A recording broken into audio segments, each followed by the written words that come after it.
মেডিকেলে পড়াকালীন অনেক সুন্দরী মেয়েদের সাথে আমার ফ্রেন্ডশিপ হয়। আমি তাদের সাথে প্রায়ই রুম ডেট করতাম।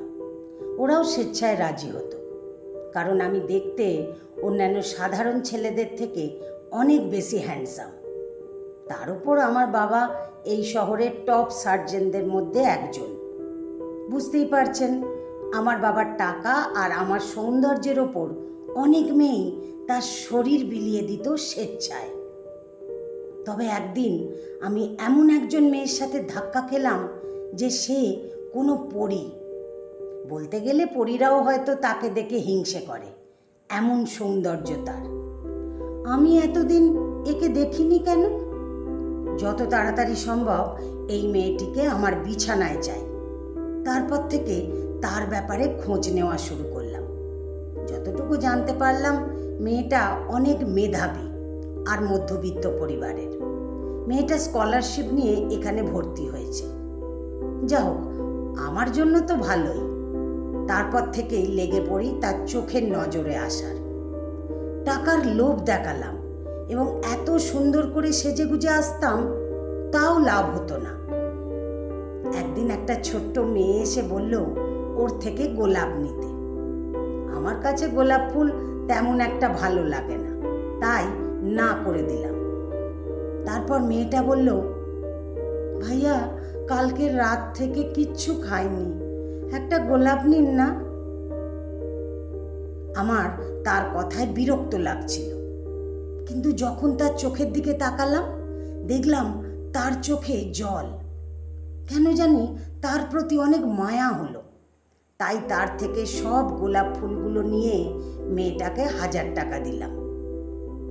বাকি টাকা দিয়ে তুমি কিছু খেও। তারপর কলেজে এসে খুঁজে চলেছি তাকে। ভাবছি প্রপোজ করব, কিন্তু কোথাও খুঁজে পাচ্ছি না। হঠাৎ কেউ একজন আমার পেছন থেকে বলল, এই যে শুনুন। আমি পিছনে ফিরে দেখলাম সেই মেয়েটি যাকে আমি এতক্ষণ খুঁজছি। মেয়েটি আমাকে বলল, আপনি কি কাউকে খুঁজছেন? আমি আর দেরি না করে তাকে প্রপোজ করে ফেললাম। সে কোনো উত্তর দিচ্ছে না দেখে তাকে জিজ্ঞেস করলাম, আয়েশা, তুমি কি আমার প্রপোজাল অ্যাকসেপ্ট করছো? আয়েশা বলল, আপনার মতো সুদর্শন ছেলে আমার প্রেমে কিভাবে পড়লো? আমি তো এতটা সুন্দর নই। আমি বললাম, দেখো, ভালোবাসা সুন্দর অসুন্দর দেখে হয় না। ভালোবাসা আপনি আপনি হয়, এতে কারো হাত থাকে না। আয়েশা বলল, আপনি যাদের সাথে চলাফেরা করেন তারা অনেক মডার্ন। আমি এতটা মডার্ন নই। আমি তাদের মতো কখনো হতেও পারবো না। আর আমার মতো মেয়ের সাথে আপনাকে যায় না। আমি বললাম, আমি কি একটিবারও বলেছি তোমাকে তাদের মতো হতে? তুমি যেরকম আছো আমার তোমাকে সেভাবেই পছন্দ। আর কে বলেছে আমার সাথে তোমাকে যায় না? তোমার সাথে আমি মানাই না বরং, কারণ আমি তোমার মতো এত মেধাবী নই। তুমি সব কিছুতে পারফেক্ট। আমি বলবো না তুমি আমাকে আমার সব দোষ গুণ সহকারে মেনে নাও। আমি শুধু এতটুকু চাই, তুমি আমাকে তোমার মনের মতো তৈরি করে নিও। পারবে না? আয়েশা বলল, অবশ্যই। আমিও তোমাকে ভালোবাসতাম, কিন্তু ভয়ে বলতে পারিনি, যদি তুমি আমাকে রিজেক্ট করে দাও, সেই ভয়ে। আয়েশা আমাকে মেনে নেওয়ার পর তার সম্পর্ক আরও গভীর করার চেষ্টা করি, আর বিভিন্ন ইঙ্গিতে বোঝানোর চেষ্টা করি যে আমি তার সাথে একান্ত কিছু সময় কাটাতে চাই আমার বাসায়। কিন্তু সে বারবার না করে, বলে বিয়ের পর। পরীক্ষা শেষ হওয়ার কিছুদিন পর আবারও জিজ্ঞাসা করি, কিন্তু সে না করে দেয়। বলে যে বিয়ের পর যা করার করো, প্লিজ বিয়ের আগে আমি এ ধরনের অনৈতিক কাজ করতে পারবো না। তুমি আমাকে বিশ্বাস করো না, তাই না? তুমি মনে করো আমি তোমাকে বিয়ে করব না। থাক, তোমাকে আর কিছু করতে হবে না। আজকে তোমার আমার কোনো সম্পর্ক নেই। তার কিছুদিন পর আমি পরীক্ষায় ভালোভাবে পাশ করার পর বাবা আমাকে প্রায় তার হাসপাতালে নিয়ে যেতেন প্র্যাকটিস করাতে।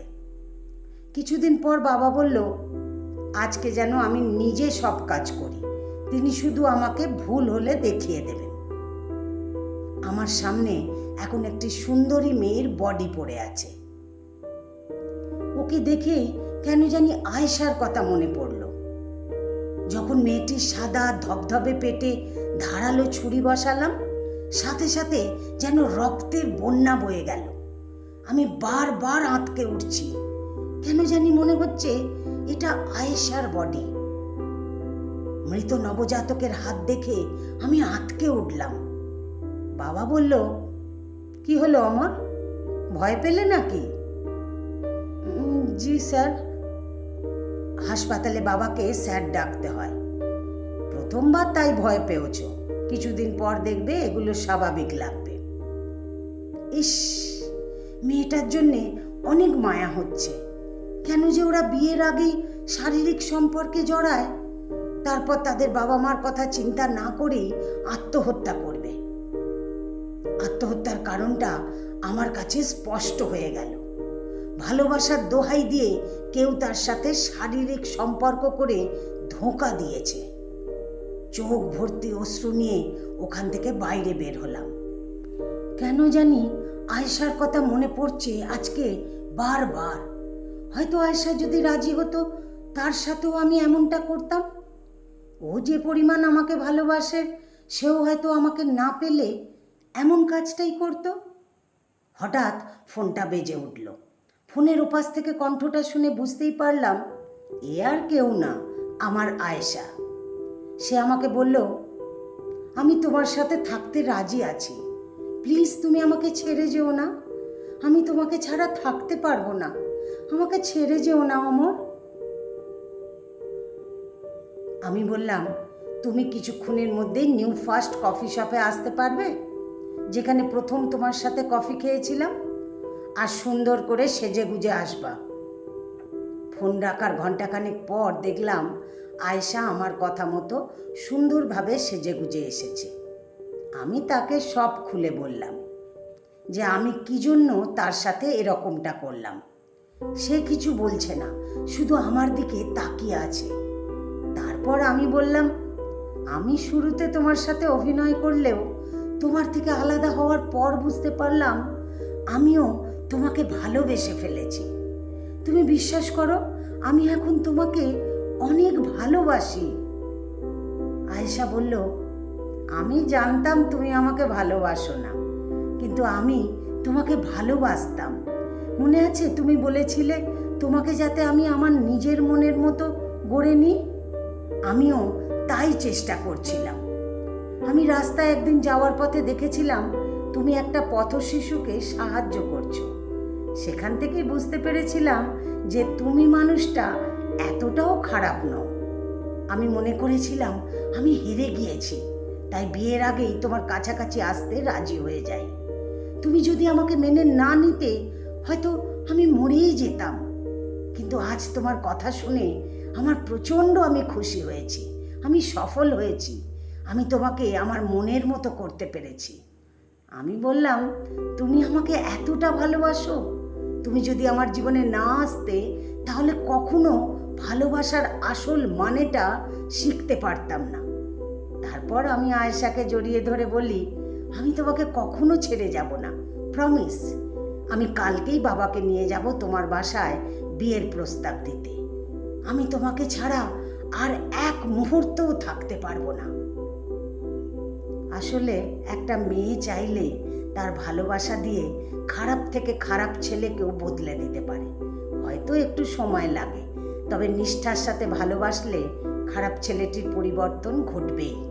সেও ভালোবাসার মানে বুঝবে। লেখক মোহাম্মদ আবু উমার। আমার গল্পটি যদি ভালো লাগে তাহলে একটা লাইক দিয়ে আপনাদের মতামত কমেন্ট বক্সে জানাতে ভুলবেন না। আর আমার বেশ কিছু সেরা গল্পের ভিডিও লিংক এই ভিডিওর ডেসক্রিপশন বক্সে দেওয়া আছে, চাইলে শুনে নিতে পারেন। আমাকে যারা ফেসবুক থেকে শুনছেন তারা ফলো করে দেবেন প্লিজ। আর যারা ইউটিউব থেকে শুনছেন তারা আমার ইউটিউব চ্যানেলটিকে সাবস্ক্রাইব করে আমার সাথেই থাকবেন, এই অনুরোধ রাখলাম। ধন্যবাদ সবাইকে।